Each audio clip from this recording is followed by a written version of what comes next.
লা লিগার দ্বিতীয় সপ্তাহে বিগ টিমগুলোর মধ্যে সব কয়টি জয় পেয়েছে।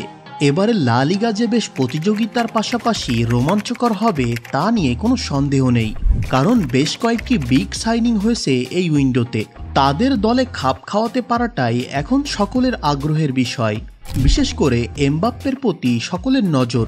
এই সপ্তাহে এমবাপ্পের পারফরমেন্স কেমন ছিল এবং মাদ্রিদের স্কোয়াডের কিছু মেজর প্রবলেম তুলে ধরব। তার সাথে বার্সেলোনা এবং অ্যাটলেটিকো মাদ্রিদের পারফরমেন্স কেমন ছিল চলুন জেনে নেওয়া যাক।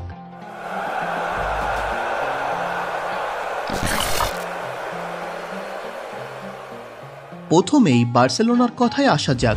লামিন ইয়ামাল দারুণ ফর্মে আছে, এটা নিয়ে কোনো সন্দেহ নেই।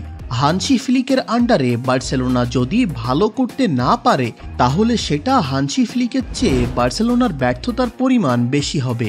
ট্যাকটিক্যাল বিষয় নিয়ে আলোচনা করলে এখানে কোন ট্যাকটিক্স ফলো করছেন হানসি ফ্লিক তা আমরা বুঝতে পারিনি। ফরমেশন ছিল 4-2-3-1, যা তার সিগনেচার ফরমেশন। এই ফরমেশনের মূল মন্ত্রই হলো সেন্টার ফরওয়ার্ডকে বল ডেলিভারি করা। জার্মানে বর্তমানে ভালো সেন্টার ফরওয়ার্ড না থাকাটাও কিন্তু জার্মান কোচ হিসেবে হানসি ফ্লিকের ব্যর্থ হওয়াটার বড় কারণ। ম্যাচে বার্সেলোনা দুটি গোল করে, একটি লামিনে ইয়ামাল, অপরটি রবার্ট লেভানডস্কি। এই ম্যাচে লেভানডস্কির ব্যাড লাক ছিল চরম পর্যায়ে, দুইটি শিওর গোল পোস্টে লাগে। এছাড়া বেশ কয়েকটি সুযোগ নষ্ট হয়। বার্সেলোনার ম্যাচ নিয়ে কথা বললে 17 বছর বয়সী ডিফেন্ডার কুবার্সিকে নিয়ে কথা বলা উচিত। সে একটা মিস ট্যাকেল পেনাল্টি দিলেও তা তৈরি করার জন্য যে হানসি ফ্লিক চেষ্টা করছে এটা স্প্যানিশ ফুটবলের জন্য একটি ভালো দিক। এটা লা মাসিয়ান খেলোয়াড়দেরকে ভবিষ্যতে আরও সুযোগ করে দিবে এটাই নির্দেশ করে। অ্যাটলেটিকো মাদ্রিদের ম্যাচে গতকাল ছিল আলভারেজের প্রথম স্টার্টিং 11-এ খেলার ম্যাচ। এখনও সে মানিয়ে নিতে পারেনি, তা তার মাঠে বিচরণে বেশ স্পষ্ট ছিল। ম্যান সিটি থেকে বেশ বড় দামে আসা এই খেলোয়াড়ের প্রতি সিমিওনের বড় আশা আছে, এটা প্রাইজ মানি দেখেই বোঝা যায়। যদিও এই সিজনে অ্যাটলেটিকো দুটি ফরওয়ার্ড কিনেছে, আলভারেজ এবং সরলত। গত রাতের ম্যাচ নিয়ে কথা বললেই আসবে গ্রিজম্যানের নাম। অসাধারণ পারফরমেন্স, মনে হচ্ছে আবার তিনি তার প্রাইম টাইমে ফিরে যাবেন। ফ্রি কিকে একটি গোল করেছিলেন এবং একটি গোল করিয়েছিলেন মার্কোস লরেন্তেকে দিয়ে। এবার কথা বলা যাক মাদ্রিদ এবং এমবাপ্পেকে নিয়ে। এমবাপ্পেকে নিয়ে মানুষের থিওরি শেষ নেই।